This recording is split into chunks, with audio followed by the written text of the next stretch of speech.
Bonjour, c'est Franck, le directeur de Cytologue. Je vais vous parler aujourd'hui de la notion de doublon, vous expliquer ce que c'est et vous expliquer surtout comment les corriger ou les supprimer dans les dernières versions de Merlin Backoffice. Alors un doublon, vous en avez un exemple ici. Vous voyez, ces deux produits, ils ont exactement la même valeur dans la colonne référence fournisseur. Si vous utilisez cette colonne référence fournisseur comme clé de synchronisation lors de vos imports, l'importation ne va pas pouvoir s'effectuer à cause de cette présence de doublons. Il faut absolument les corriger auparavant. Le programme ne peut pas travailler avec des doublons. C'est important parce que c'est ce qui permet la clé de synchronisation de déterminer quel produit mettre à jour ou si vous devez créer des nouveaux produits, de vérifier que les produits n'existent pas. Donc dans tous les cas, il faut qu'on ait ce qu'on appelle une unicité sur la clé de synchro. La clé de synchro, ça peut être la référence fournisseur, la référence tout court, ça peut être aussi le nom, ou encore les codes barres EN13 ou UPC. Alors comment corriger ce genre de doublons et surtout comment les détecter dans un premier temps? Alors pour vous montrer ça, ce que je vais faire, c'est que je vais dupliquer des produits. Je vais dupliquer voilà, ces trois produits 5 fois chacun. Donc je vais en demander 5 copies de chaque. Je valide. Voilà. Et pendant qu'il travaille, je vais dans ma fenêtre d'import. Voilà, il me dit qu'il a terminé la duplication. Et ici, dans l'étape 3 de ma fenêtre d'import, c'est là que je choisis les différentes, enfin la clé de synchronisation sur les produits que je veux utiliser, par exemple la référence produit, également celle sur les déclinaisons, si j'importe des déclinaisons, et vous avez ce bouton chercher et corriger les doublons. Donc ça permet de faire une recherche manuelle. Si vous ne faites pas de recherche manuelle, de toute façon, le programme fera une recherche automatique au moment où vous lancerez l'import. Donc je clique sur le bouton, et le programme, donc comme avant, me trouve tous les doublons sur la clé que j'ai choisie, donc la clé référence. Alors, petite différence par rapport à la version précédente, vous noterez ici ce qu'on appelle les ruptures. Donc les ruptures, ce sont ces lignes ici orange qui permettent de regrouper les lignes par bloc de valeurs communes. Donc ici, on a tous les produits avec une référence égale à démo 5, démo 6 et ainsi de suite. Alors auparavant, il fallait, pour corriger ces doublons, éditer ligne par ligne. Donc ici, rentrer dans démo 5, taper, modifier la valeur ou la supprimer, etc. On ne pouvait rien faire d'autre. À partir de maintenant, vous pouvez faire ça de manière automatique. Donc l'idée, c'est de conserver un produit avec la référence commune et de modifier tous les autres. Alors pour ça, vous avez ici un premier bouton qui s'appelle Tous sauf premier. C'est l'équivalent du bouton Tous que vous connaissez déjà, qui sélectionne toutes les lignes. Mais le bouton Tous sauf premier, ce qu'il fait, c'est qu'il sélectionne toutes les lignes, sauf la première de chaque bloc. Donc ça va nous permettre de travailler en masse sur les lignes sélectionnées, sauf la première. Ensuite, vous avez deux façons de travailler. Soit vous supprimez, donc il va à ce moment-là supprimer les produits grisés dans toutes les boutiques, c'est important de le préciser si vous êtes en multi-boutique, donc c'est vraiment une suppression complète de ces produits doublons, donc le bouton supprimer, soit le bouton Magic Edit qui va lancer Magic Edit sur cette colonne référence produit. Alors Magic Edit, je vais vous montrer ce que c'est, mais pour rappel, si vous ne connaissez pas, c'est un outil d'édition en masse des textes. Donc il va nous permettre de faire tout un tas de choses différentes, et nous on va l'utiliser par exemple pour ajouter un index à la fin de ces références communes. D'accord? Donc je vais vous montrer déjà la suppression. Donc si je clique sur suppression, il me demande de confirmer, il m'explique bien qu'on supprime dans toutes les boutiques. Et quand il a terminé, ça nous donne ça. On n'a plus qu'un produit par valeur commune. Je peux lui demander de vérifier en cliquant sur ce bouton et ainsi continuer mon travail d'importation. Si je me suis trompé, j'ai fait une erreur, etc., ou il en a oublié un, il va me le dire, il va de nouveau lister les doublons. Sinon, il va fermer la fenêtre et on va pouvoir continuer. Voilà, tout s'est bien passé, il a fermé la fenêtre. Alors je vais aller recréer les doublons et on va travailler maintenant sur la modification. Voilà, j'ai terminé de recréer les doublons. J'ai arrêté la capture d'écran pendant ce temps. Si maintenant je clique de nouveau sur chercher et corriger les doublons, je me retrouve dans la même situation que tout à l'heure. Donc je vais faire la même opération, je clique sur tous sauf premier, mais cette fois-ci je vais lui demander de m'aider à modifier les descriptions de ces produits parce que je voudrais les conserver, je ne veux pas les supprimer. Donc je clique sur Magic Edit, la fenêtre Magic Edit s'ouvre, je vais vous la recentrer, voilà. Et donc Magic Edit peut faire plein de choses. Il a mémorisé la dernière utilisation que j'en ai faite. Moi, ce que je vais utiliser, c'est l'outil ajouter un index. Je vais lui dire d'ajouter un index commençant à 1, de compter 1 par 1 et d'ajouter l'index à la fin avec un petit séparateur tiré. Et puis, je vais enlever cette fonction-là, je vais vous montrer avec et sans.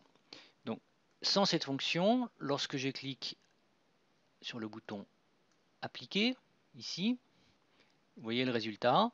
J'ai donc mon index, il s'est ajouté, -1, -2, -3, etc. Et puis, à la rupture suivante, lorsqu'on change de produit, il continue avec -6, -7, etc. Alors, c'est pas mal, mais moi, je voudrais qu'au lieu d'avoir -6 ici, je voudrais qu'il recommence à compter à partir de -1, parce qu'on a changé de produit. Alors ça, c'est facile à faire. Je vais annuler ma modification. Et à la place de faire ce que j'ai fait ici, donc je vais remettre moins, parce qu'il avait commencé à compter. Et je vais cliquer sur cette option Reset après rupture. Donc, cette option fait exactement ce que je souhaite, à savoir recommencer à compter à chaque fois qu'on a une rupture. J'applique. Et là, vous voyez, j'ai mon -1, etc. jusqu'au 5. Et puis quand je passe au produit suivant, je recommence à compter à partir de 1. Et ainsi de suite. Donc, ça me convient. Je sauvegarde. Et je ferme. Voilà, donc ma correction est terminée. Donc il a refait mes séries de références. On n'a plus deux références communes. Toutes sont différentes. Donc je n'ai plus de doublons sur cette clé. Je vais lui demander de vérifier. Et si c'est bon, il va fermer la fenêtre. Voilà, tout est parfait.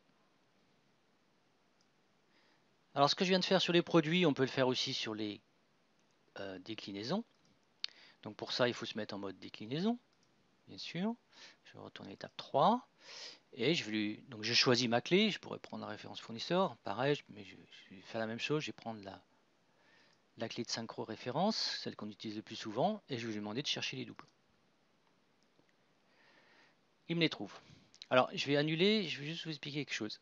Lorsque vous êtes en mode déclinaison, comme ceci, lorsque vous faites chercher et corriger les doublons, en fait, il va d'abord vous lister tous les doublons sur les produits s'il y en a, et vous demander de les corriger, avant de vous demander de corriger les doublons sur les déclinaisons. Il faut que les deux soient propres. Il faut qu'on ait des doublons nulle part. Donc là, je viens déjà en fait de faire mon nettoyage sur les produits. Donc, il ne me propose que la liste des doublons qui restent, à savoir sur les déclinaisons. Donc, les voici ici. Donc, la colonne référence déclinaison avec nos valeurs en rouge. Et comme tout à l'heure, on a des ruptures, donc des blocs avec les valeurs communes. Je peux, comme tout à l'heure, sélectionner toutes sauf une, la première, et puis faire Magic Edit ou supprimer. À ce sujet, supposons que vous vouliez, par exemple, supprimer, mais non pas conserver celle-ci, la 16169, qui est la plus ancienne, mais conserver les déclinaisons les plus récentes. Pareil pour les produits, conserver les produits les plus récents parmi une liste de doublons. Eh bien, avant de cliquer sur toute première, il suffit de réordonner la liste. C'est-à-dire que si je clique ici sur, par exemple, je me suis trompé de colonne, la colonne des ID déclinaisons ici, donc je vais trier par valeur décroissante. Lorsque maintenant je clique sur tout sauf première, eh bien, je vais modifier ou supprimer toutes les déclinaisons les plus anciennes. La valeur la plus grande, 52,47, correspond en toute logique à la déclinaison qui a été créée en dernier. Voilà. Je vais faire un Magic Edit, comme pour les produits, et je vais utiliser le même outil. Je vais compter de 1 par 1, avec un reset après rupture, et j'applique. Je vérifie avant de sauver. Ça me semble correct, 1, 2, 3, 4, 5, et je recommence à compter à 1. Donc je peux sauver et fermer. Voilà, mes doublons sont corrigés sur les déclinaisons. Je peux, avec ce bouton, vérifier qu'on n'en a plus. C'est bien le cas. Alors une dernière petite chose, j'ai recréé les doublons une nouvelle fois pour vous montrer ce qui se passe lorsqu'on choisit comme clé le nom. On travaille sur le nom du produit. Bien marqué, éviter, etc. parce que c'est un peu plus compliqué, un peu plus de risque, on va dire. Donc qu'est-ce qui se passe quand on travaille sur le nom? Quand je fais chercher et corriger les doublons, Eh bien, en fait, notre liste de doublons apparaît beaucoup plus longue. Pour chaque valeur, on a beaucoup plus de lignes. Pourquoi? Tout simplement parce qu'un produit a plusieurs noms. Il a autant de noms qu'il existe de langues. Ici, vous avez la colonne ID langue et vous voyez que dans mon cas, j'ai au moins 5 langues. Et il a aussi autant de noms qu'il existe de boutiques et que le produit existe dans ces boutiques. Moi, je suis dans une configuration ici à 4 boutiques. On en voit aussi, on les voit toutes. Et vous voyez que donc le même produit, donc on le repère par son ID, le produit 15 ici, donc de là à là, ça ce sont tous les noms de ce produit dans les boutiques 1, 3, 4, 5 et certaines langues. Voilà. Donc pourquoi je vous montre ça? Parce qu'il est important de comprendre que lorsque vous faites une suppression de ligne avec le bouton supprimer ici, depuis cette table, à ce moment-là, le produit va être supprimé dans toutes les boutiques et toutes les langues. Pas simplement dans la boutique de la ligne sélectionnée ou de la langue sélectionnée, mais vraiment partout. Le produit disparaît complètement. C'est différent de l'interface principale. Si je reviens sur cette fenêtre-ci, lorsque ici vous sélectionnez des lignes, alors, je veux dire, si vous êtes en multi-boutique, que vous affichez les produits, là, vous allez vous retrouver aussi dans une configuration où chaque produit, par exemple, vous voyez, celui-ci c'est le même, il est affiché 2 fois pour des boutiques différentes, avec les valeurs correspondantes à chaque boutique. Si je supprime une des lignes depuis cette table principale, ici, avec le bouton supprimer, ici, à ce moment-là, il va me supprimer le produit que dans la boutique de la ligne. Par contre, je reviens à ça, ici, c'est différent. Ici, il s'agit de supprimer les doublons, donc le comportement est totalement différent. Si on supprime une ligne correspondant au produit, par exemple 15 ici, à ce moment-là, c'est le produit 15 en totalité dans toutes les boutiques qui est supprimé. Je vais vous le montrer par l'exemple. Je fais supprimer ici, je confirme. Apparemment, il a supprimé qu'une ligne.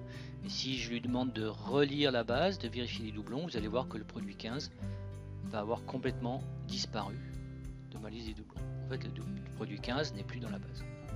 Voilà, donc ça c'est à savoir, à comprendre, hein, pour éviter de supprimer par erreur totalement vos produits. Voilà, ceci termine cette petite formation sur la notion de doublon. J'espère qu'à présent, vous saurez les nettoyer et pouvoir faire vos imports dans des situations un peu critiques comme celle-ci. Merci, à bientôt.